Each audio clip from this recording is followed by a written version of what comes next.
My Love of Life Energy is a podcast created by Anna Scott. Anna knows that every human being sees life uniquely. In this podcast, she will talk to people and learn from them.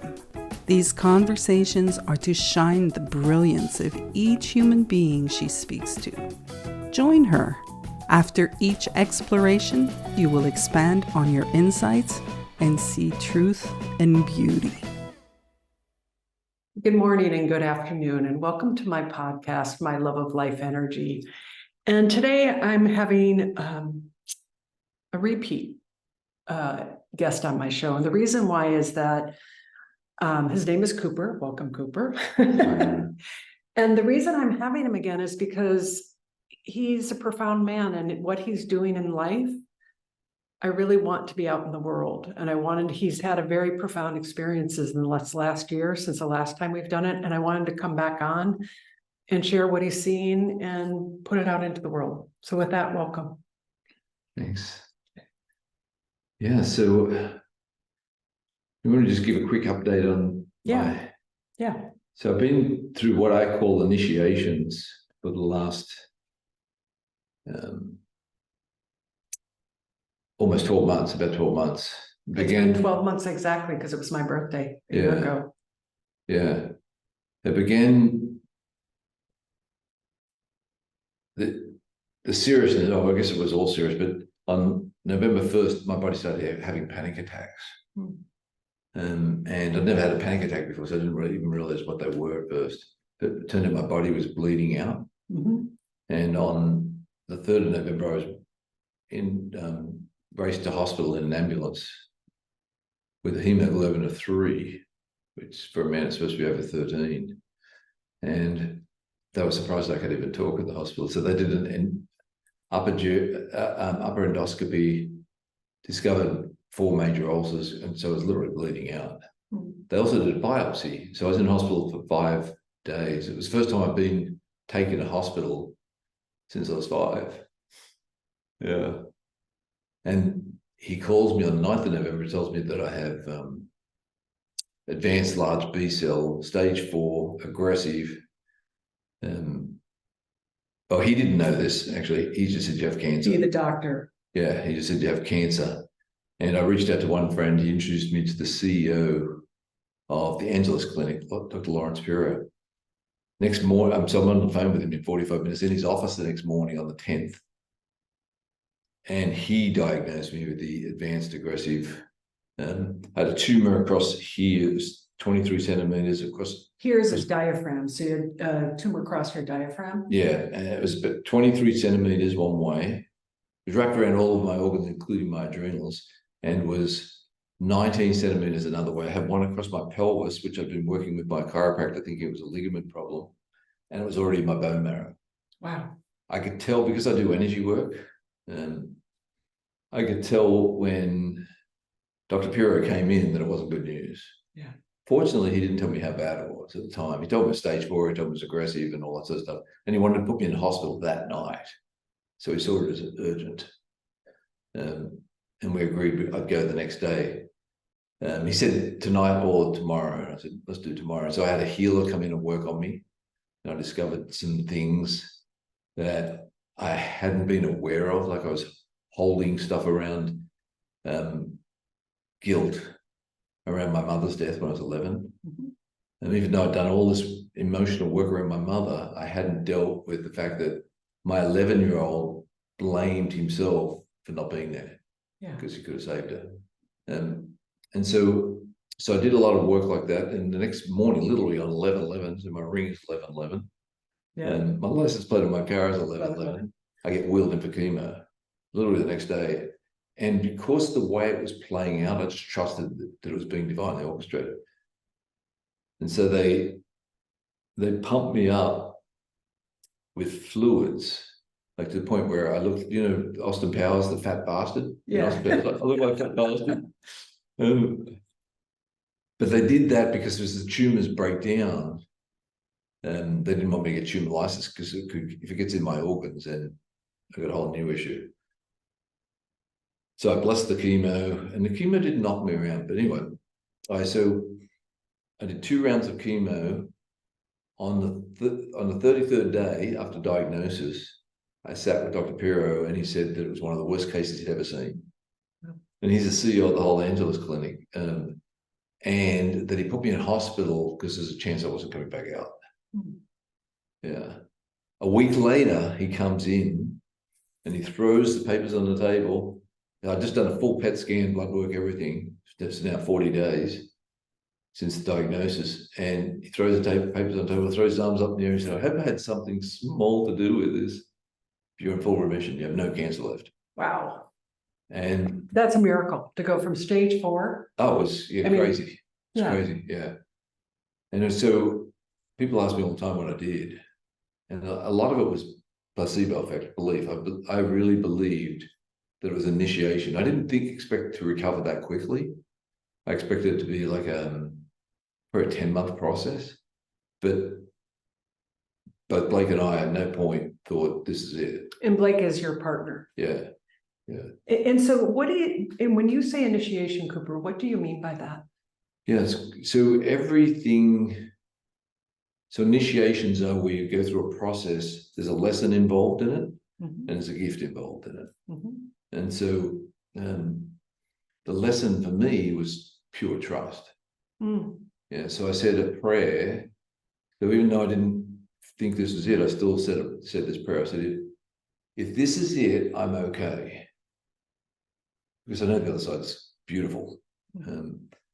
But I'm not ready for it to be it. I feel like my mission is not complete. And I'd like to complete my mission with your permission. And I ended the prayer, and I end all prayers with this or something better for the highest good. And I let it go. I mean, the reality is, even though there were a lot of things I could do, like I was doing coffee enemas, I was doing all sorts of things. And I was doing a lot of healing work, forgiveness work, releasing all resentment. I mean, I thought I was pretty cool and but it was in recesses, where I was holding it. And anyway, so I recovered really quickly. And then on Good Friday this year, my son, my 23-year-old son, Ethan, crossed over. And of all days. Yeah, I remember that day. And the cancer was really nothing by comparison. It was really nothing by comparison to that. I mean, it was just devastating beyond belief. And the weird thing is, I know my soul in its planning phase, along with Ethan's soul, agreed to this. It's just hard to imagine that part of my journey was to agree to lose.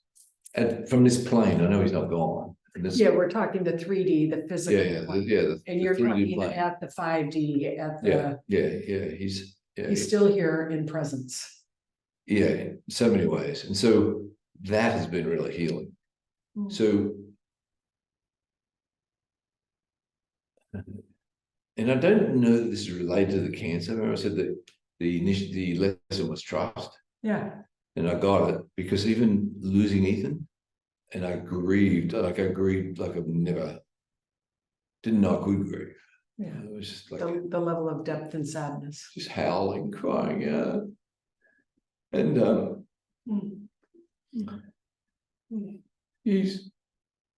I'm just lucky that I know he's with me all the time. Yeah. And I feel for those that don't know that. Yeah. And I don't know. I mean, I know I would have survived, but I don't know how I could have survived if I hadn't known that. And he shows up. I mean, so he's my guiding light. And I realize my guiding light's in here, but he's my guiding light up there. Yeah, he's been my father before. So he's come through and communicated a lot.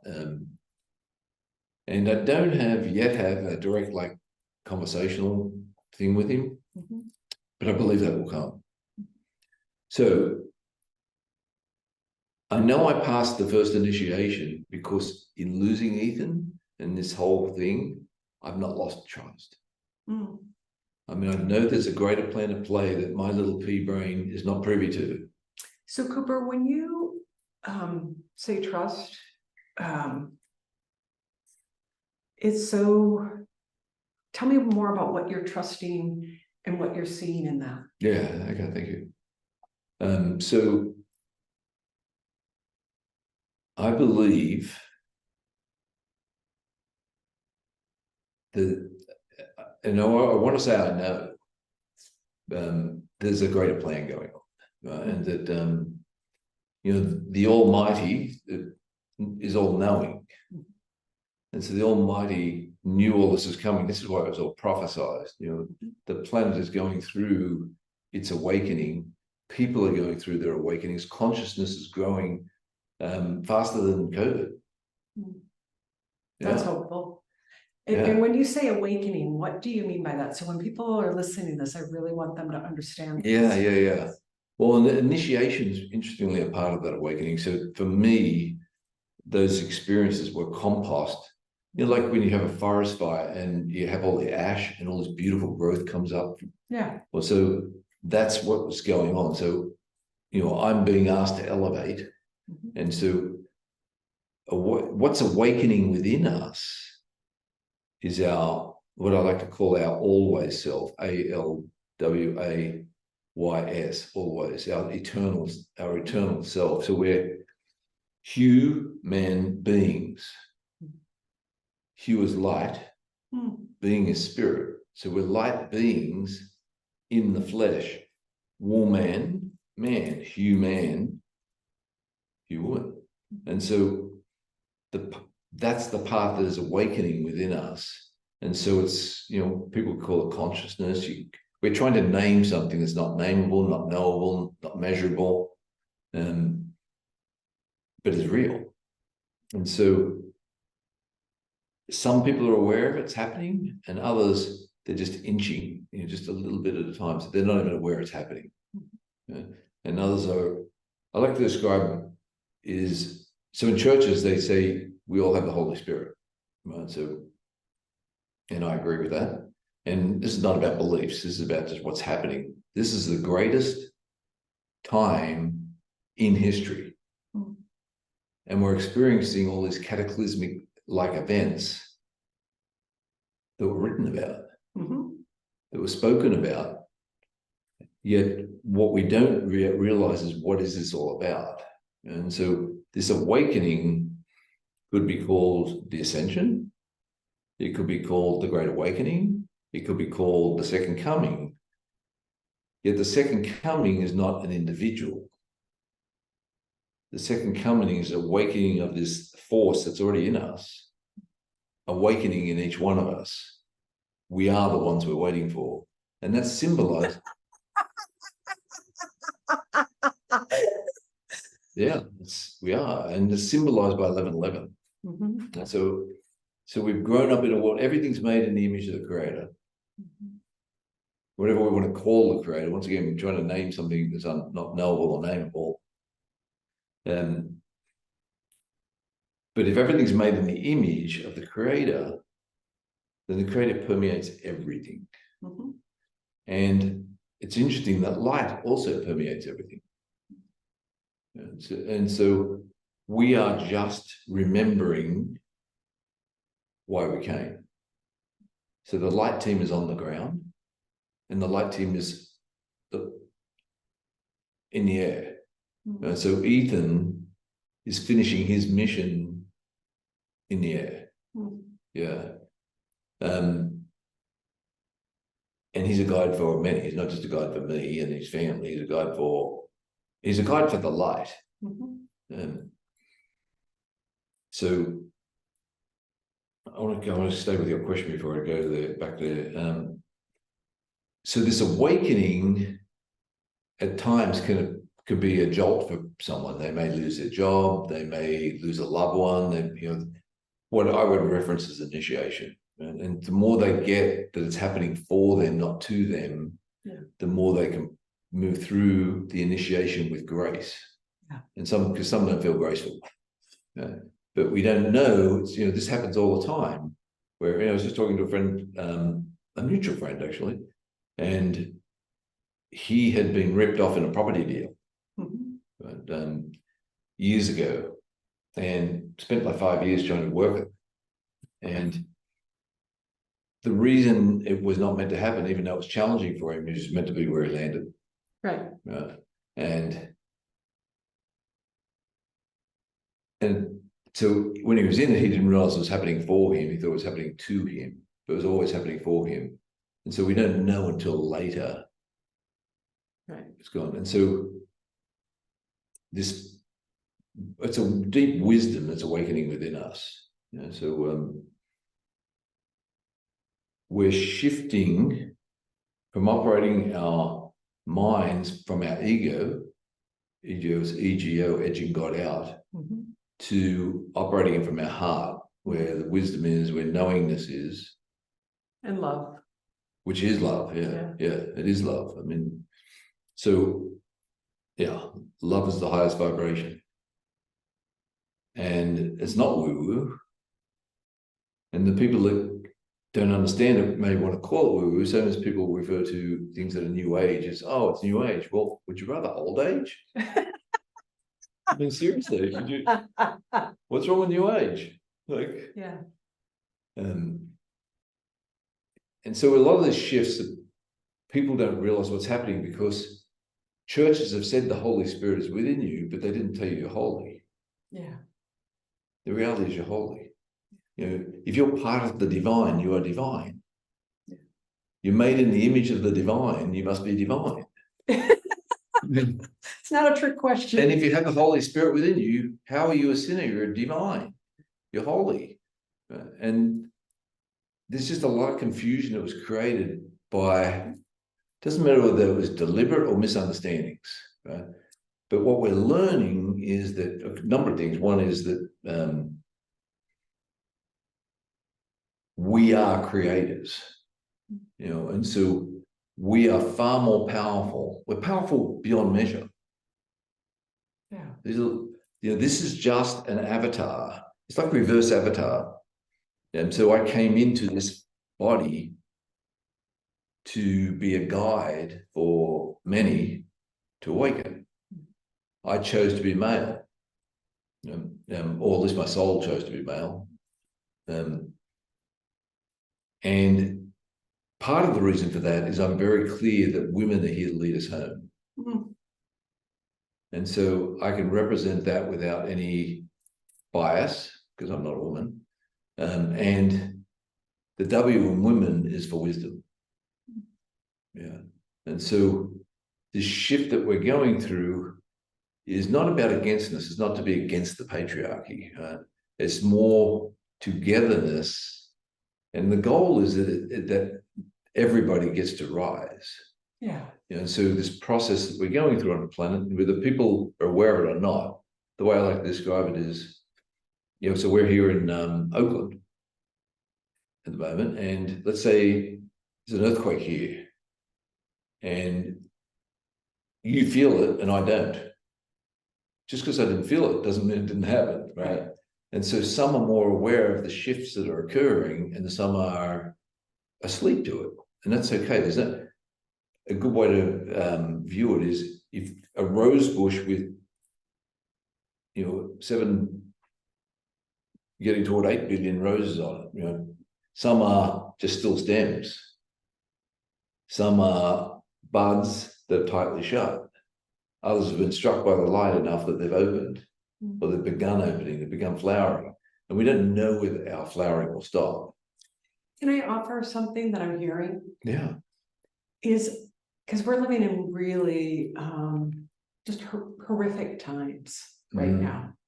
But what I'm hearing that you're saying is that you trust it. Oh, yeah. I trust it. And it's weird to say this, but one of the gifts in this whole experience is when Ethan first came through, he asked, this is the way he expressed it. And so he asked that I use my wisdom to help people understand that there's no death, so people can live fully alive. People us in such fear of different things, and they cycle on fear. And that's so hard on the body. It's really hard on the body. And so the body is built to self-generate, to self-heal. And fear, cortisol and adrenaline and things that are caused from it, they shut the other systems down because you're in fight or flight mode. Yeah. And so that needs to take control. And what's happened is the planet, either consciously or unconsciously, known or unknown, has been under frequency control. Yeah. And that is shifting as people, there's no stopping what's coming. What's coming has never been witnessed. The cataclysmic events that we've experienced have rarely been witnessed, all the way down to 2 weeks ago, Right. and then Maui, and it's just, again, it's going on and on. We're going to continue to experience cataclysmic events, which is kind of initiation at a whole planetary level. Oh, wow. So this is where I really get your gift right now, is having gone through what you've just experienced. You're actually a leader of people through these initiations to have trust and faith and knowing that it's okay. Yeah. And it's interesting because I'm working with a guy, and he has been told he has terminal cancer. And I said to him, what if this is initiation? And he felt it with his body. Yeah. He knew. Well, and he now knows it's an initiation. So he's not using the word terminal anymore. It's his initiation. So I want to share one other thing that I'm seeing that you're saying when you said that. Because we live in thought created reality, the minute you said initiation, it became a totally different experience. Yeah. So remember I said before, the mind can only think, but it's very powerful. The mind can create what you want. And so if you focus on what you don't want, guess what? You get what you don't want. You get what you don't want, yeah. And so once you get and trust this initiation, it's a whole different ballgame. Well, that's what I'm hearing. I'm hearing placebo effect comes into play. Well, I hear what happens is that hold on a second, because I can feel it. It's like initiation is that I like in the African tribes where they would initiate their children into manhood, the Maasai, and it was for something bigger coming. Yeah. And so all of them are for something bigger coming, yes. Right. And what I feel is that instead of shutting down the system, you're opening up and allowing and accepting and almost anticipating, like what I always say, there's a pony in the manure. That the better, like there's something larger, there's something of honor coming. Yeah.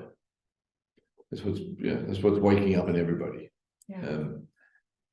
And what's waking up has always been there.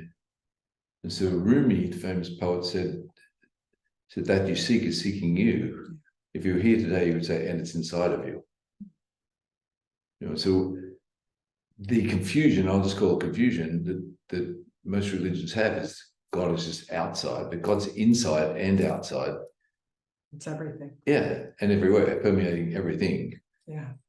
We chose to come, all of us. So if you're watching this, you chose to come at this pivotal time in all of history, all of human history. No planet has ever been through an ascension process like this, coming out of the denseness of the third dimension into really uniting heaven and earth. Yeah. I can feel. I just got your chill bumps. Yes, goosebumps. Yeah, goosebumps. Your hair stand up and then say what? It's that they say that there is heaven on earth. Yeah. And what you're saying is this is what's happening, is that we are going to have heaven on earth. Yeah, and it's available now. Yeah. And so at any point, we have the ability to, because we can cultivate our thoughts. A lot of people don't realize you can cultivate your own thoughts. And so that their thoughts just run from their subconscious mind, and they're just doing the same thing over and over. But if you take control of anything, same as your breath is happening with your autonomic nervous system, but you can take over your breath. So at any point, you can take over and start to shift the thinking patterns. Yeah. Until they rewire. And so this awakening is happening in waves. And the initial wave will be supporting the follow-on waves. And the objective is that everybody rise, but that's not going to happen because not everybody's going to look inside. It's an inside job. Yeah. Yeah. So those stuck deeply in essentially the matrix. Actually, I can't say that. I don't know that to be true. What I've heard, can I share what I've heard? Yeah. Is that there's a new human being coming. And yeah, they are coming. Yeah. And that it's a sacred human. Yeah. And that in this lifetime, it may not be in this lifetime, but in future lifetimes, everybody is going to get there. Yeah, all the kids coming in now for the new earth. Yeah. So as we activate each other, so our goal is to activate each other. So we're activating the light that's already in us. Yeah. It's already there.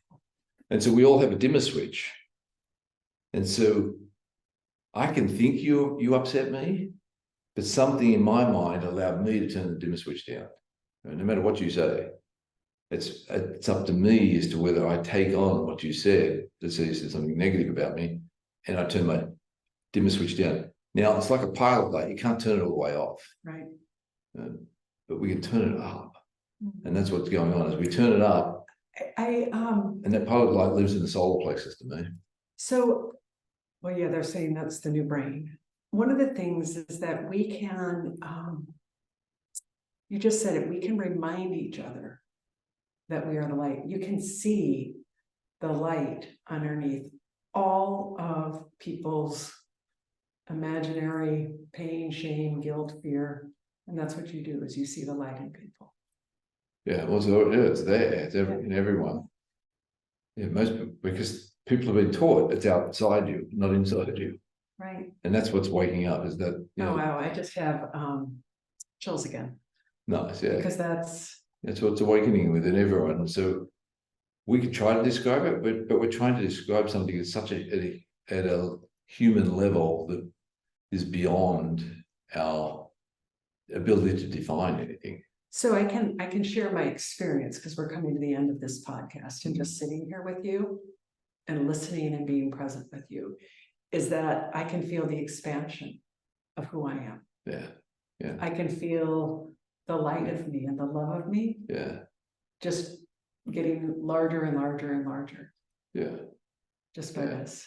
Yeah. And so when this happens, what's happening is we're experiencing the higher dimensions. And so when we get upset, we drop back down. Yeah. The fourth dimension is a dimension of transformation. Yeah. The fifth dimension being the dimension of love, where we know, so we're like, back to the rose bush. So the rose bush is flowering, and the roses look across at each other and say, oh, you're separate to me, but they're not separate, right? Or a new one is pushing through, and that's like the equivalent of initiation, has to struggle to break through for new growth. Does that make sense? Oh, yeah. Yeah. And so we're on this mission together, all of us. We all chose to come, and we're all just remembering why we came and who we really are, not who we've taken ourselves to be. We're not our identities. I used to think I was a CEO. I'm a CEO of software companies, and I'm a father and a husband, and they're all just identities. Yeah. Well, Cooper, it is an honor to talk to you again. And I'm so thrilled that I know you, and that we remind each other of who we are. Yeah, we get to activate each other. Right. And so for the listeners, Cooper's information, how to find him, if you want to wake up and really get connected to your initiation, get through your initiation. His email will be on the website, and it's a gift. Thank you. Thanks, Hannah. Bye, everyone.